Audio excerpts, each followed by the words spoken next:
ህይወት ለመናና ለታዴ ሻይ ላፍላላችሁ መጀመሪያ ውሃ ላምጣላችሁ ስትላቸው መና እኔ አመጣለሁ ብትላትም አይ እኔ ነኝ የማመጣላችሁ ትላቸዋለች። እሺ ታያታምጣ በማለት ታዴም ልጁ እንድትቀመጥ ያደርጋታል። ህይወት እየሄደችው ሻይ አፍልታ ለማምጣት እንጂ ውሃ ለማምጣት አልነበረም። ከሄደች በኋላም ሻይ እያፈላች በጣም ትቆያለች። ቆይን የምለው ሻይ ማፍላት ማነው ውሃ ማምጣት ይህን ያህል ሰዓት ይፈጃል እንዴ? ምን እያደረገች ነው? አባዬ የሷ ነገር አይታወቅም። አባዬ ግን የሆነ ነገር ሰምቻለሁ ስትል ትነግረዋለች። እኮ ምንድነው የሰማሽው ልጄ? የሆነ ህይወት መኝታ ቤት ሲሄድ ህይወት ስልክ እያወራች ነበረ። እያወራች የነበረውን ነገር ቁም ያዳመጥኳትኝ እስከ መጨረሻው ድረስ። ግን የሆነ ያልተገለጸ ነገር አለ። ግን ደግሞ ብቻህን አይደለም የምነግርህ። ሁሉም ሲሰበሰቡ እሷም ልጇም በተሰበሰቡበት ነው መናገር የምፈልገው።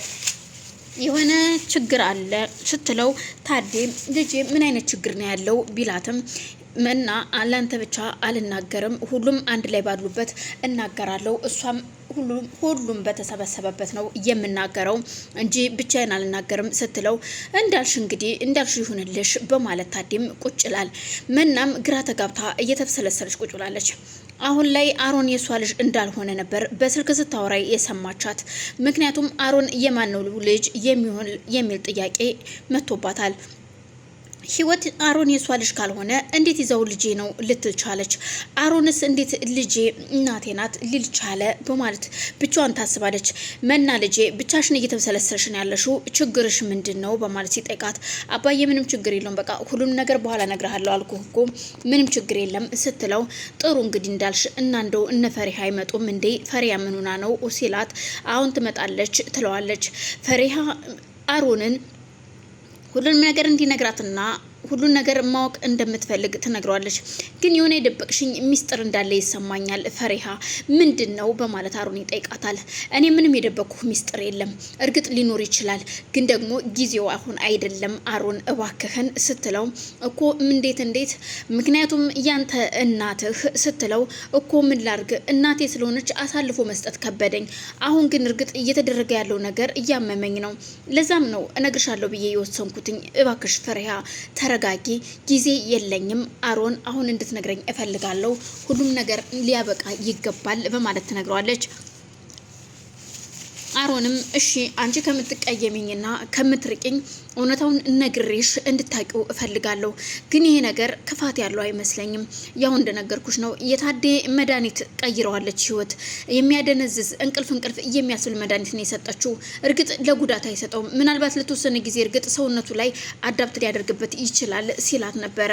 ፈሪሃ አሮንን በጥፊ እየመታችሁ አንተ ምን አይነት ጨካኝ ነህ? ለነገሩ አንተ ማናሳድጎህ ነው? ለዛ ነው ጨካረኝ አርጋ እያሳደገችህ ስትለው አልገባኝም ምንድን ነው ሲላት አይ ምንም፣ እሱን ሂደህ እናቴ የምትላትን ሴት ጠይቃት፣ በቃ ይሄንን ብቻ ነው ልልህ የምችለው።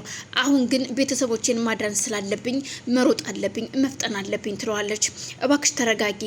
አዎ ሂደህ ጠይቅ ብያሃለሁ። በቃ ደበቅሽኝ የምትለኝ ሚስጥር ከሆነ ይሄ ነው። ስለዚህ ሂደህ መጠየቅ ትችላለህ። እኔ ማነኝ የሚለውን ጥያቄ ሂድና ጠይቃት። አንተ ማን እንደሆንክ ጠይቃትና ትነግርሃለች።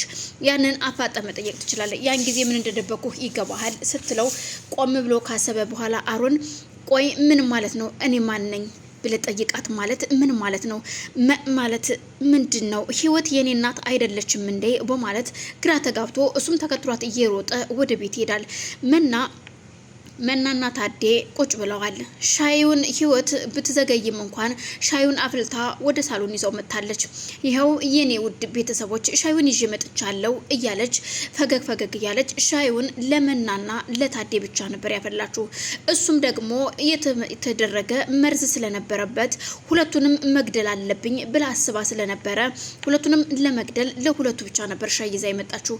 እና ታዲያ አንቺ ሻይ አጠጭም እንዴ? ለእኛ ብቻ እንዴት ሻይ ይዘሽ መጣሽ? የሚል ጥያቄ ሲያነሳላት አይ ታዴ እኔ ሻይ ይቅርብኝ ብዬ ነው፣ ለዛ ነው ለእናንተ ብቻ ያመጣሁት ትለዋለች።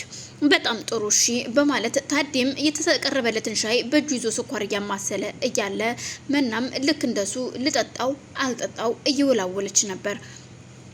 ፈሪሃም እየተንደረደረች እቤት በር ትከፍታለች። ሁሉም ወዳፋቸው ያቀረቡትን ሻይ ይብየው ሳሎን በር ሲከፈት ፊታቸውን ወደዛ ያዞሩና ሻዩን ወደ ጠረጴዛ ላይ ያስቀምጡታል። ሁሉም እንደገና በይሽመና ፈሪሃ መጣሽ እንዴ እንኳን ደህና መጣሽ ልጄ በማለት ታዴም አቅፎ ከሳማት በኋላ እህቷን መናንም አቅፋ ከሳመች በኋላ ካጠገባቸው ቁጭ ትላለች። ህይወት ይቺ የተረገመች ደግሞ መጣች አፈር አባቷ ትብላና ለምንድነው አሁን የመጣችሁ በማለት ህይወት መሳደብ ትጀምራለች። ፈሪሃና ህይወት ተፋጠዋል። ሁለቱም ፊት ለፊት እየተገለማመጡ ነው። ግን ደግሞ ዛሬ እያበጠ ይፈነዳል እንጂ እውነቱን መናገር ስላለብኝ ማንንም አልፈራም። ከፈለገች ትናገር ህይወትም ብትሆን ከዚህ የሚበልጥ ነገር የለም በማለት ራሷን አሳምና ቁጭ ብላለች።